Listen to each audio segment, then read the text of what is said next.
Good morning, children. Today we will start a new chapter, that is chemical kinetics. Now, the chemical kinetics is the branch of chemistry that deals with the speed of the reaction and the different steps which different steps of the reaction by which the reaction occur.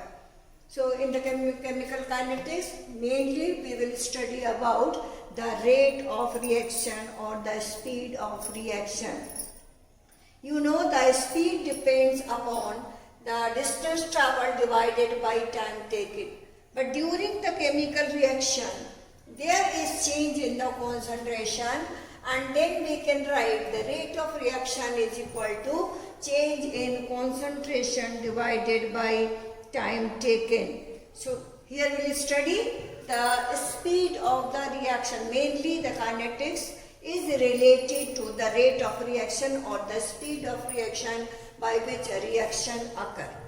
Now the reaction may occur in the different steps. So when we study about all the steps involved during the chemical reaction is called as mechanism of the chemical reaction, that we also study in the chemical kinetics. Now during the chemical reaction, we can take one chemical reaction. A is converted into B. Now here A is the reactant that is converted into B during the chemical reaction. So due to the change in the concentration of A, there is the formation of B, or you can say A decomposed into B, or A is converting into B. So A is here the reactant and B is the concentration. So according to the formula, the rate of reaction is equal to change in concentration divided by time taken. Now on the basis of the time taken for the chemical reaction, we divide the chemical reactions in three parts. And in the three parts are, first part is called as the very fast reaction. The first is called as the fast reaction. The chemical reaction which occurs very fast, that is the time required for that reaction is very small or the fraction of second, then these reactions are called as fast reaction. For example, you have seen when we do the chemical test for the iron present in the salt, when you add the reagent, immediately you will get the precipitate. So we cannot measure that time because the time required is very small. So due to the very small time, we cannot determine the change of the chemical reaction. So normally the ionic reactions are the example of fast reaction. I am repeating, the chemical reactions are classified into three categories on the basis of the time taken. When the time taken is very small, a very small time is required, that the fraction of second is required, then we cannot measure that time. Then these reactions are called as fast reaction. Normally the ionic reaction that occur in the solution will come into the category of the fast reaction. So either you can take the example of in the silver nitrate solution, if you add potassium chloride or potassium chloride or any chloride, you will get a white precipitate of silver chloride. So this is an example of ionic reaction in which you will get a white precipitate with no time or with the fraction of second, and that's why these reactions are called as fast reaction. Now the second will be, is the first, now we can let the second will be the slow reaction, and third is reaction with moderate speed. Reactions with moderate speed.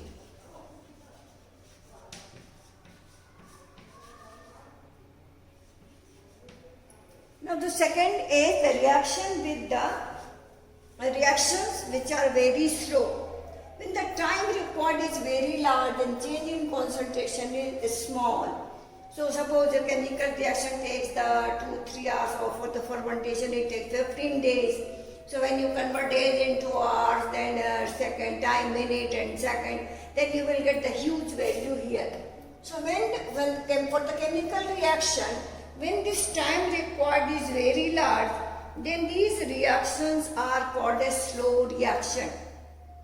You can take the example of reaction between hydrogen and oxygen at normal temperature. At room temperature, the hydrogen and oxygen react very slowly. So the change in concentration will be very small and the time required is very large. So this is an example of the slow reaction. So the classification is that the time required is very large and change in concentration will be very small, then the reactions are called a slow reaction.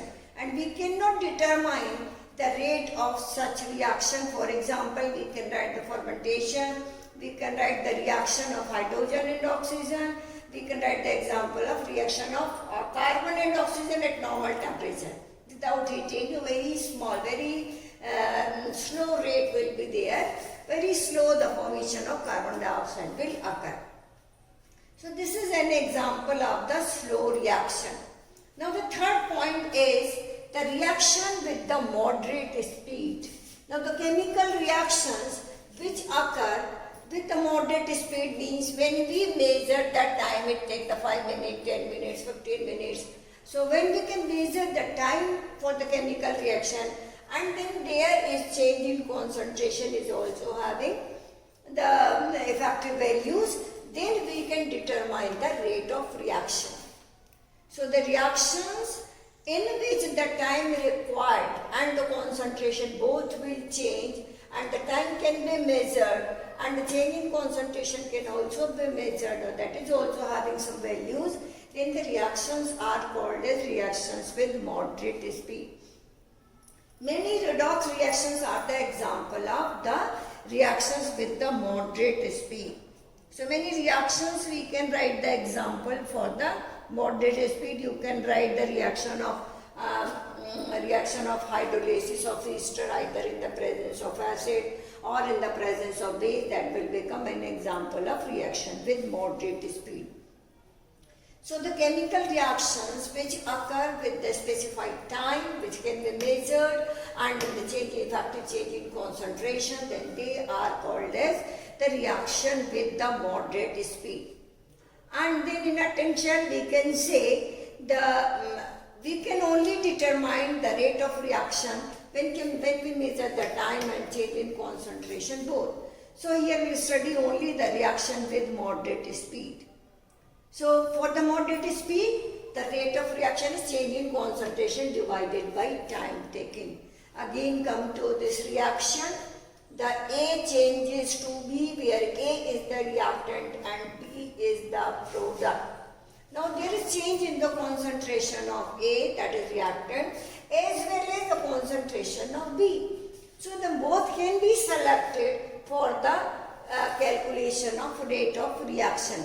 So we can either use A or we can use B. Now during the chemical reaction, there is decrease in the concentration of A. This graph you can see this in the y-axis, that the concentration, x-axis I have taken the time. And this graph shows when T is equal to 0, here the T is equal to 0, then it is having the concentration, this concentration is here, they are touching this y-axis. And slowly when the reactions occur, then slowly there is a decrease in the concentration and then you will get this curve here. Now this curve shows there is change in concentration, there is decrease in the concentration of A. So when we write the rate with respect to A, we can select either of the two, either the reactant or the product. So when we are selecting the A, then you can see this graph, this is for the reactant, because slowly there is a decrease in the concentration of A. So when we are selecting A, we can write the rate of reaction is equal to decrease in concentration divided by time taken. Now if you are selecting the B, that is the product, initially the concentration of A is 0 because B is not from only A is present. So initially the concentration of B is 0. Slowly as the time increases, then there is an increase in the concentration of B. So this is the graph for the product. This is the graph for the product. It means when we are selecting represent B for the representing of the rate of reaction, then we write with the positive sign, that is increase in concentration of B divided by time taken. Then we can write the rate with respect to A with the negative sign, because there is a decrease in the concentration of A, and rate can never be negative, and that's why we write the negative sign, because you can see here initially when we take the 5 mole of A, and after time t the 3 moles will be converted into B, then the remaining will be 2 minus 5. Change in concentration is always final concentration minus initial concentration. So final concentration is 2 mole, initial is 5 mole, 2 minus 5 is equal to minus 3. So here you will get the negative sign. That's why when we represent the rate with respect to the reactant, we write with the negative sign. Because I have noted here the decrease in concentration. So the minus sign when will be multiplied, then you will get the rate positive. So when we are selecting the A, we write the rate with the negative sign.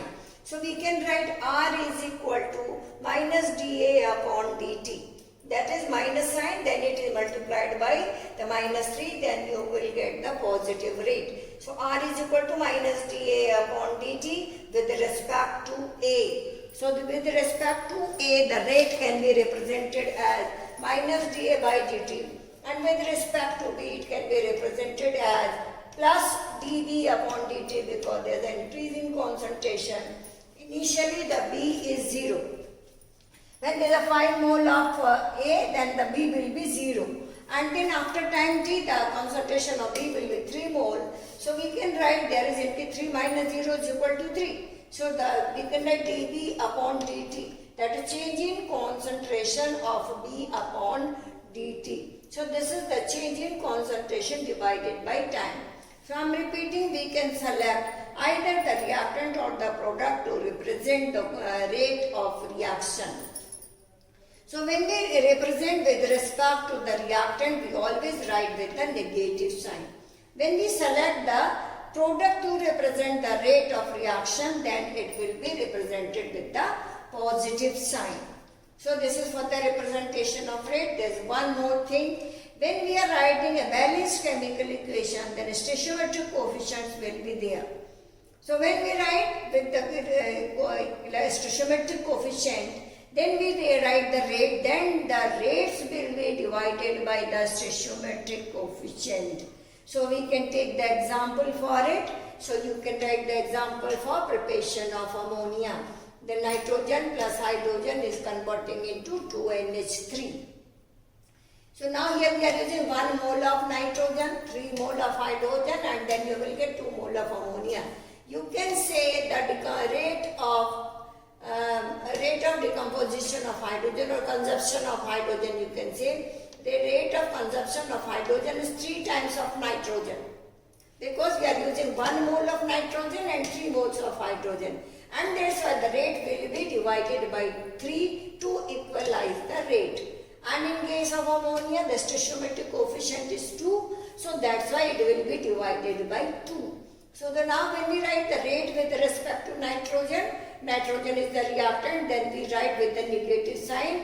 Change in concentration of nitrogen divided by time taken is equal to, because there is a 1 mole, and then is equal to 1 upon 3 dH2, that is change in concentration of hydrogen divided by dt. Then we can select the ammonia. So when you select the ammonia, then it will be divided by 2, because the rate of formation of ammonia is double of rate of consumption of nitrogen. So it will be divided by 2, and then you can use the equal sign in between this. So when we represent the rate of reactions and you equalize it, then the rate expression will be divided by the stoichiometric coefficient. So this is one of the example. Then you can do the many example.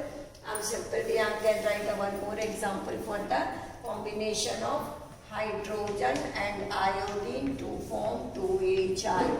Now we can write minus dH2 upon dt is equal to minus di2 upon dt is equal to half of dHI upon dt. So this is the representation according to the chemical reaction. This we are consuming 1 mole of hydrogen, 1 mole of iodine to form 2 mole of HI. So you can say the rate of formation of HI is double of consumption of hydrogen and iodine.